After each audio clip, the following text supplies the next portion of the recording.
जय महाराज जी की। गुरुरेव परा गंगा। यह बात महाकुंभ प्रोग्राम के दौरान की है। आप सभी साधक जानते ही हैं कि हमारे दिव्य ज्योति जागृति संस्थान पंडाल में जहां भीतर सत्संग की गंगा मानव मन को पवित्र कर रही थी, वहीं बाहर पंडाल के किनारे किनारे तीर्थ गंगा की धारा भी साधकों की देह को पवित्र करने के लिए प्रवाहित हो रही थी। एक दिवस मैंने दिव्य अनुभूति में देखा कि मैं तीर्थ गंगा के तीरे खड़ा हूँ। वही गंगा के किनारे ही गुरु महाराज जी ने विराट रूप में मुझे दर्शन दिए। गुरुदेव का इतना विराट स्वरूप मैंने आज से पहले कभी नहीं देखा था। महाराज जी के श्रीचरण गंगा नदी के भीतर थे।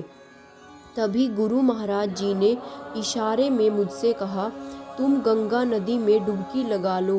गुरुदेव की आज्ञा मानते ही मैंने गंगा मैया के जल में डुबकी लगा ली।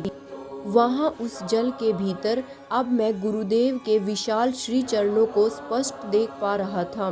बाहर उनके स्वरूप की विशालता और भीतर उनके श्री चरणों की विराटता।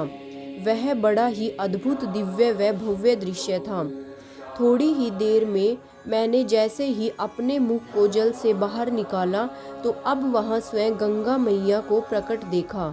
गंगा मैया गुरु सत्ता के समक्ष हाथ जोड़े खड़ी थी। उस समय गुरुदेव माँ गंगा से कुछ कह रहे थे, लेकिन वे सब बातें न तो मैं समझ पाया और न ही उन्हें सुन पाया। इसके बाद गुरुदेव ने गंगा मैया को आशीर्वाद दिया और फिर अपना हस्त उठाकर मुझे भी आशीर्वाद देते हुए पंडाल के भीतर प्रवेश कर गए। इस पृथ्वी पर त्रिविध ताप आदि व्याधि उपाधि रूपी अग्नि से जलने के कारण अशांत हुए प्राणियों के लिए गुरुदेव ही एकमात्र उत्तम गंगा जी है। ऐसे श्री गुरुदेव को नमस्कार है। जय महाराज जी की।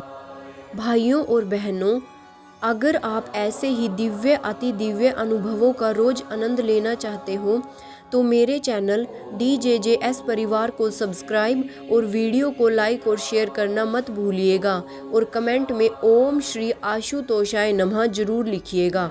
जय महाराज जी की।